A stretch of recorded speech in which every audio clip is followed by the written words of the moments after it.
Galbe pinjol tapi terhindar dari sebar data atau penyalahgunaan data. Oke, yuk kita akan bahas di video kali ini.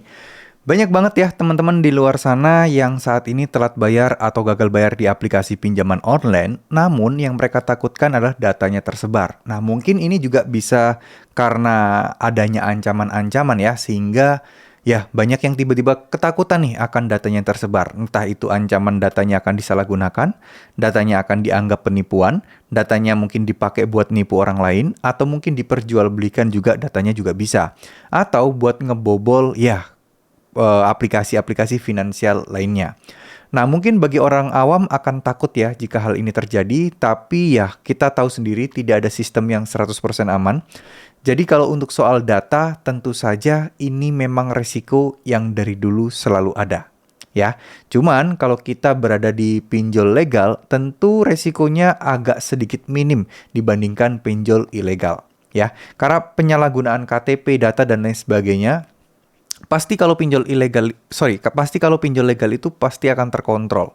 Cuman ya nggak bisa kita hilangkan resiko ini 100%, nggak bisa. Pasti akan ada konsekuensi di sana. Yang namanya aplikasi pinjaman online, itu kan mereka itu memberikan kita pinjaman berupa uang dengan jaminan yang dijadikan jaminan itu bukan kayak surat tanah, sertifikat rumah, dan lain sebagainya, enggak. Tapi ya data-data pribadi kita itu yang mereka pegang. Nah, inilah poin penting di sinilah yang teman-teman harus ketahui, yang teman-teman mungkin harus perhatikan baik-baik. Ya, poin penting ini memang agak susah sekali untuk diatasi, ya. Karena masalah data yang sudah kita keluarkan, itu juga kalau kita mendapati oknum yang tidak bertanggung jawab, juga pasti akan bisa disalahgunakan. Nah, bagaimana cara menyikapi hal ini? Tentu saja kita juga harus hati-hati. Kita harus benar-benar mempersiapkan semuanya. Sebagai contoh, teman-teman nggak boleh terlalu gaptek. Teman-teman harus ngecek segala aktivitas atau mungkin secara berkala ngecekin ya. Mungkin rekening itu kalau misalnya ada tabungan jangan sampai dibiarkan lama-lama, cek saldonya berkala. Atau mungkin kalian ada aplikasi semacam kayak Akulaku, Paylater, kartu kredit dan lain sebagainya, itu juga dicekin tagihannya secara berkala. Jangan sampai udah berlama-lama dan ada aktivitas yang mencurigakan pengen mengakses akun-akun kalian tadi dengan menggunakan data kalian yang sudah tersebar. Nah, ini teman-teman bisa mengantisipasinya lebih cepat lagi ya. Jadi sekali lagi tidak ada cara yang instan untuk bisa menyelesaikan permasalahan pinjol, tapi pada dasarnya resiko galbe pinjol itu secara administratif, secara hukum tidak ada yang berat.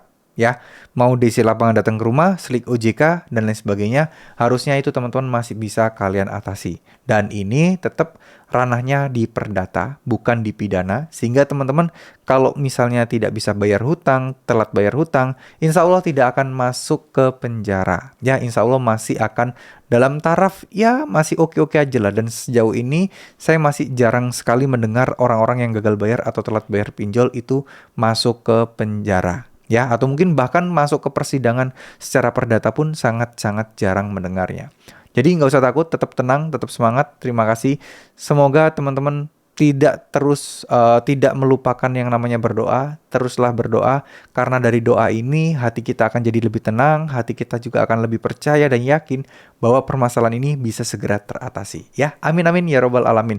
Terima kasih. Wassalamualaikum warahmatullahi wabarakatuh.